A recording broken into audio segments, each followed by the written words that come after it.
కుటుంబం అని ఎతికిండు, కలుద్దామని ప్రయత్నం చేసిండు. కకావికలం అయిపోయి చెట్టుకొకడు పుట్టకొకడు దేశానికొకడు దిక్కులేని పరిస్థితి నిజాం కుటుంబానికే పట్టింది.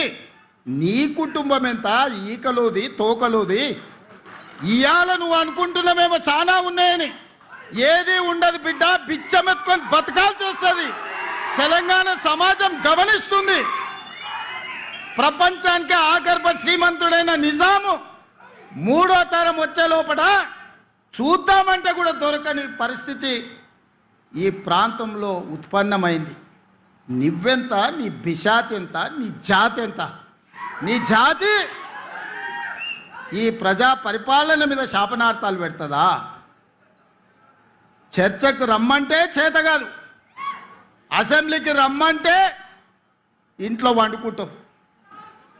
ఇంట్లో వండుకొని వెనకంగా కుట్రలు కుతంత్రాలు. తెలంగాణ సమాజం ఎడ్డిదో గుడ్డిదో కాదు. తెలంగాణ సమాజం చైతన్యవంతమైంది.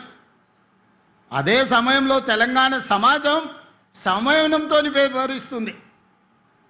220 సంవత్సరాలు పరిపాలించిన నిజామును కూడా సాయుధ రైతాంగ పోరాటం ద్వారా మట్టి గరిపించి ఈ నేలలోనే కలిపేసి తెలంగాణ చైతన్యాన్ని ప్రదర్శించారు. నువ్వెంత? నువ్వు 10 ఏళ్ళు ముఖ్యమంత్రిగా ఉంటే నిజాం కంటే గొప్పని అయిపోయినా అని విర్రవిగితే ఈ తెలంగాణ సమాజం ఊరుకుంటుందా? ఈ తెలంగాణ సమాజం నిన్ను క్షమిస్తుందని నువ్వు అనుకుంటున్నావా?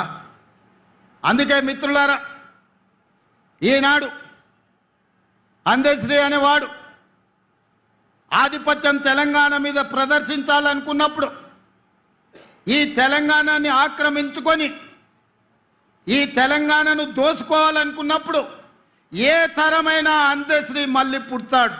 ఆ అందశ్రీ స్ఫూర్తి మన గుండెల్లో ఉంటుంది.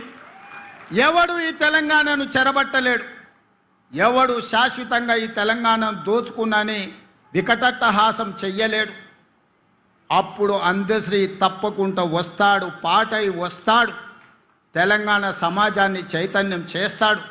ఒక స్ఫూర్తి ప్రదాతగా అందశ్రీ ఉంటాడు. అందశ్రీ స్ఫూర్తి మా ప్రభుత్వానికి, మా పాలనకు శ్రీరామ రక్ష. ఈరోజు కూడా గుండె మీద చెయ్యేసుకుని ధైర్యంగా నేను చెప్పగలను, అందశ్రీ గద్దర్ స్ఫూర్తి మా పరిపాలనలో ఉంది.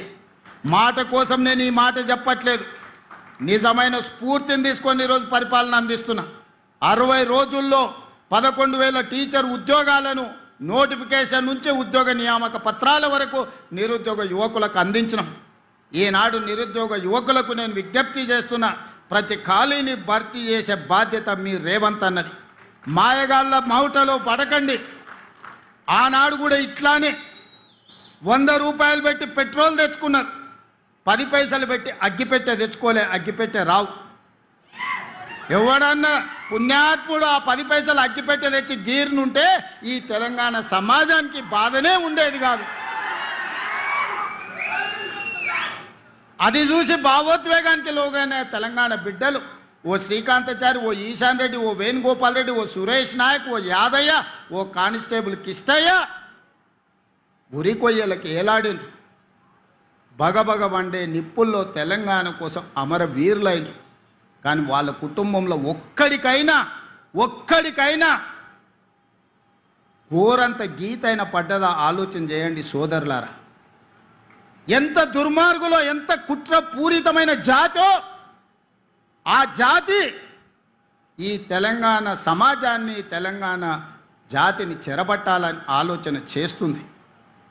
ఆనాటి నుంచి ఈనాటి వరకు, ఆనాడు మలి ఉద్యమంలో మొదటి ఆత్మ బలిదానం చేసుకున్న శ్రీకాంతాచారి తల్లి శంకరమ్మ బతికే ఉంది. నిన్ననో మొన్ననో ఆ అమ్మ మాట్లాడింది. 10 ఏళ్ళు ఒక్కరోజైనా గుర్తొచ్చిందా? నీ చెల్లెలు కవితమ్మకు ఎమ్మెల్సీ ఇచ్చినావు, కానీ శంకరమ్మకి ఏమన్నా ఇచ్చినావా? చిన్న ఉద్యోగమైన ఇచ్చినావా? అసలు మనిషిగానన్నా గుర్తించినవా శంకరమ్మను?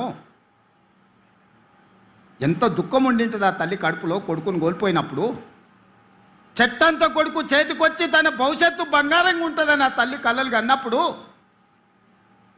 కాలిన నిప్పులాగా, బగబగ మండుతున్న నిప్పులాగా శవమై ఇంటికి వస్తే ఆ తల్లి దుఃఖం ఒక్కరోజైనా నీకు అర్థమైందా?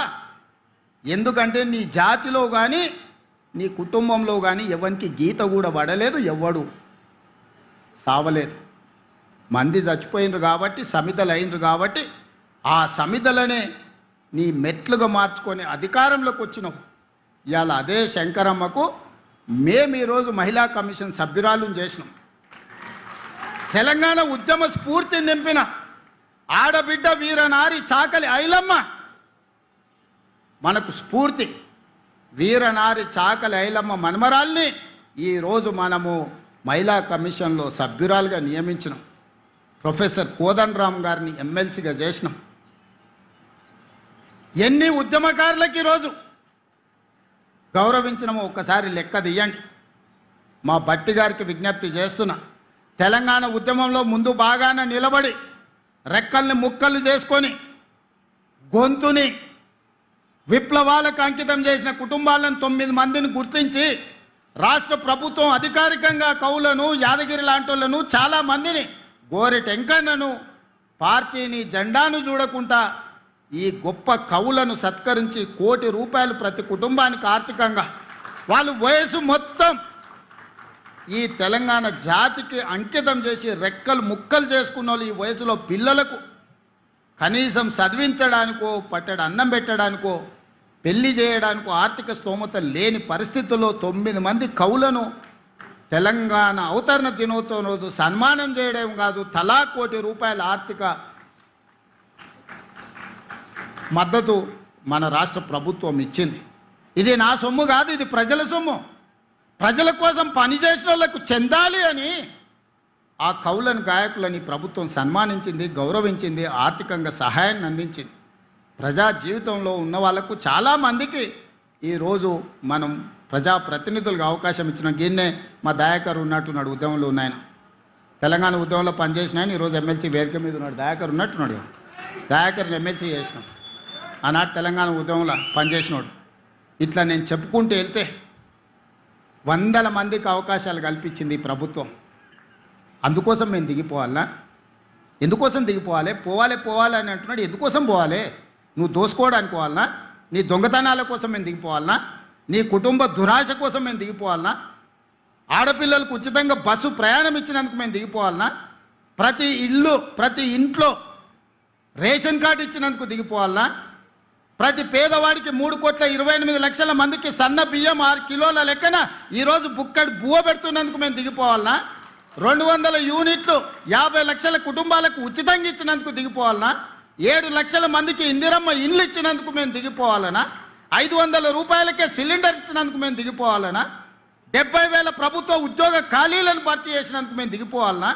రైతుల కోసం రైతు భరోసాతో పాటు 21,000 కోట్ల రూపాయల రైతు రుణమాఫీ చేసినందుకు మేము దిగిపోవాలనా? దేనికోసం దిగిపోవాలా? దేనికోసం దిగాలా? దేనికోసం దిగాలని నేను అడుగుతున్నా. అందుకోసమనే ఈరోజు తెలంగాణ సమాజం నిటారుగా నిలబడ్డది. ఎవరు మాట్లాడినా, ఎవరు ఇట్లాంటి ఏషాలు వేసినా ఈ సమాజం నిలబడి ఎదుర్కొంటుంది. అందుకే ఈరోజు మిత్రులారా, ఎవరు ఎన్ని ఏషాలు వేసినా, చిల్లర మల్లర విషయాలను ప్రస్తావించినా తెలంగాణ సమాజం స్పష్టంగా గమనిస్తుంది. తెలంగాణ సమాజం నిర్ణయం తీసుకోవాల్సినప్పుడు నిర్ణయం తీసుకుంటుంది. ఈరోజు కూడా నేను చెప్తున్నా, ఈ వేదిక నుండి రాసుకోండి, మీరు మీ కుటుంబ సభ్యులు రికార్డు చేసుకొని ప్రతిరోజు రాత్రి పడుకునే ముందల పొద్దున్నే తెల్లారగట్లనే మీరు వినండి. 94 నుంచి 2004 వరకు 2 సార్లు తెలుగుదేశం పార్టీ అధికారంలో ఉన్నది. 2004 నుంచి 2014 వరకు 2 సార్లు కాంగ్రెస్ పార్టీ అధికారంలో ఉన్నది. 2014 నుంచి 2023 డిసెంబర్ వరకు మీరు 2 సార్లు అధికారంలో ఉన్నారు. 2024 నుంచి 2034 వరకు ప్రజా పాలన అధికారంలో ఉంటుంది. ఇది చరిత్ర, ఇదే చరిత్ర, ఇదే భవిష్యత్తు. మీకు చెప్పుకోవడానికి గతం ఉందేమో కానీ చర్చించుకోవడానికి భవిష్యత్తు లేదు.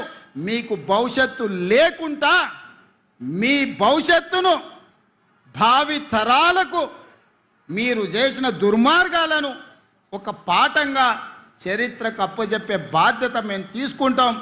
ఈరోజు ఇక్కడ